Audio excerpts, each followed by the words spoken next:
स्वराज में आप सबों का स्वागत है और मैं हूं संतोष सिंह और हम बात कर रहे हैं बेगूसराय में नरसंहार की रची गई थी बड़ी साजिश।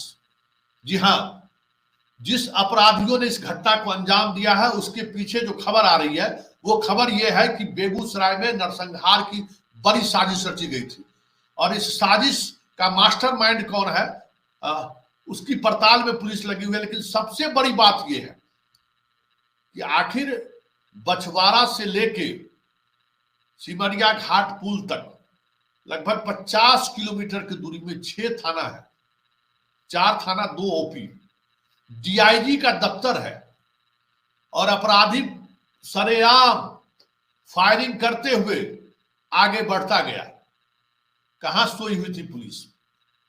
सवाल जंगल राज का नहीं है, सवाल जनता राज का भी नहीं है। सवाल यह है कि ये पुलिस किस राज में रह रही है। कोई घटना घटती है तो पूरे जिले में मैसेज हो जाता है किस तरह की घटनाएं घट रही है और हर 4 किलोमीटर 5 किलोमीटर फायरिंग करके लोगों को गोली मारी जा रही है। इस मोबाइल के युग में जहां हर व्यक्ति के पास मोबाइल है और उसकी सूचना वो एसपी तक पहुंचा रही है और पुलिस कहां सोई हुई थी? आइसक्रीम बेचता है, आइसक्रीम बेचकर वहीं मलीपुर चौक पर ठेला पर बैठा हुआ था। अचानक 0 माइल की तरफ से तेज रफ्तार से बाइक सवार लोग गोली चलाते हुए आए और इसको पैर में गोली लगा। इस बेचारे आज शाम को बेगूसराय में मोटरसाइकिल पर सवार 2 अपराधियों ने 30 किलोमीटर की दूरी में लगभग 1 दर्जन से ज़्यादा लोगों को गोली मार दी और जिसमें एक व्यक्ति की मौत हो गई और जो समाचार मिल रहा है 10 से 11 लोग उसके अंदर घायल हैं। संभवतः बिहार तो क्या हिंदुस्तान के इतिहास की पहली घटना होगी जब मोटरसाइकिल पर सवार 2 लोग इस प्रकार से गोली मारते हुए निकल गए और पुलिस उनको पकड़ भी नहीं पाई। ये बहुत दुर्भाग्य है कि जब से बिहार में महागठबंधन की सरकार बनी है अपराधियों के हौसले बुलंद हैं और अपराधियों को लगता है तो हमारी सरकार बन गई। कार्तिकेय सिंह का मामला हो या बालू के खनन कार्यालय में जाकर जिस तरह से खनन पदाधिकारियों को धमकी दी गई और आज तक किसी भी मामले में कोई अपराधी गिरफ्तार नहीं किया गया। या पिरमौर थाना के अंदर जिस तरह से अनवर अहमद और राजद के समर्थकों ने थाने में घुसकर डीएसपी की वर्दी फाड़ना और धमकी देने का काम किया, तो लगातार स्थिति बिगड़ती जा रही है। मुख्यमंत्री जी ने 3 दिन पहले रिव्यू मीटिंग किया था लॉ एंड ऑर्डर को लेकर, लेकिन उसका भी कोई परिणाम नहीं निकला। तो इसलिए बहुत चिंता का विषय है और बिहार के लोग दहशत में जी रहे हैं, लोग भयभीत है, लोगों को लग रहा है कि फिर से कहीं पुराना दौर तो लौट कर नहीं आ जाएगा। इसलिए मुख्यमंत्री को अविलंब हस्तक्षेप करना चाहिए और तत्काल अपराधियों को गिरफ्तार करना चाहिए।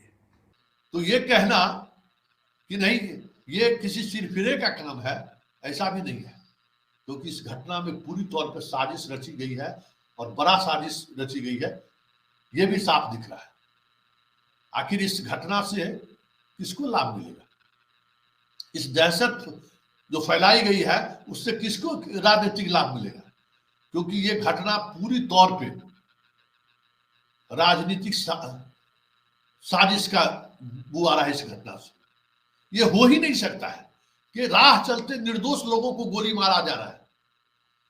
कोई टमटम वाले को गोली मार दिया, कोई बिस्किट बेचने वाले को गोली मारा जा रहा है, कोई राहगीर सामान खरीद के अपने घर वापस लौट रहा है और उसको आप गोली मार रहे हैं। और अगर सिरफिरा है तो 2 व्यक्ति है, 2 व्यक्ति सिरफिरा कैसे हो सकता है? घटना सर किस तरह से घटना घटी है और क्या मामला सामने निकल रहा है? आज हम लोग को सूचना मिली थी 5:30 बजे के आसपास कि ये टेंगड़ा थाना में, भगवानपुर थाना में, फुलवरिया थाना में और चकिया थाना में 4 विभिन्न थानों में कुछ स्थान पे इनडिस्क्रिमिनेट वे में 2 अपराधियों ने मोटरसाइकिल पर जाते हुए गोली चलाई है और इसमें कुछ लोग को गोली लगी है।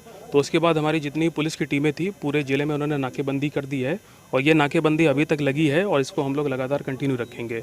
जिन लोगों को गोली लगी है उन सबका पता किया गया है, तो इसमें टोटल 9 लोग हैं जिनको गोली लगी है। सभी का इलाज कराया जा रहा है, सभी खतरे से बाहर हैं। एक व्यक्ति है जिसका नाम चंदन था जो कि फुलवरिया थाना बरौनी थाना का रहने वाला था, उसकी डेथ हुई है। वो जाँच का विषय है, लेकिन ये जरूर है कि पुलिस की नाकामी और सरकार की नाकामी से इस आधार पर उन्हें माफी नहीं दी जा सकती, क्योंकि ये बहुत बड़ा फेलियर है और इस फेलियर के लिए राज्य सरकार और बेगूसराय पुलिस जिम्मेवार है। डीजीपी राज्य के जिम्मेवार है, जिला जिला घूमते हैं वसूली के लिए। सबको पता है कि पुलिस के जो सीनियर ऑफिसर जिला जिला घूमते, बहुत कम ऐसे ऑफिसर हैं जो जाके वहां के मुकदमों को देखते हैं। काम करने वाला थाना प्रभारी तबाह है और आप मस्ती कर रहे हैं, ये नहीं चलेगा। सत्ता और सरकार बदली है तो आप जो चैन की बंसी बजा रहे थे 2005 से, अब वो बंसी बजने से काम नहीं चलेगा। लॉ एंड ऑर्डर की स्थिति वाकई में बड़ी बुरी स्थिति है। पुलिसिंग पूरी तरह से खत्म हो चुकी है, सरकार को ये पता नहीं है। आप समझ जाइए कि 11 मतलब लोगों को गोली मारी जाती है, बछवाड़ा से सिमरिया पुल तक, मतलब 50 किलोमीटर का दूरी है, 50 किलोमीटर तक वो फायरिंग करते जा रहा है। 4 थाना और 2 ओपी है, सारे लोग सारे के सारे एनएच के आसपास है, लेकिन किसी ने उस अपराधियों को पकड़ा तक नहीं। अपराधी फायरिंग करते हुए निकल गए।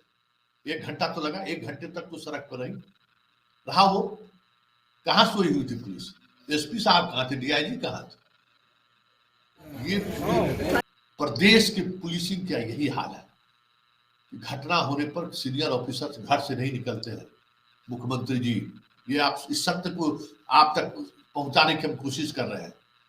अधिकांश जिलों के एसपी का यही हाल है, थाना बेचता है और थानेदार शराब माफिया के साथ शराब बेचवाना काम करता है। पूरी तौर पर पुलिसिंग खत्म हो चुकी है और जो राजनीतिक परिस्थिति बदली है, उस परिस्थिति में इस पुलिस के बदौलत आप सुशासन या कानून का राज स्थापित नहीं कर सकते। एक बड़ा गंभीर सवाल है और इन सवालों के साथ बिहार की जनता ये कहने को मजबूर है कि शासन और सरकार का जो धमक है वो पूरी तौर पर खत्म हो चुका है।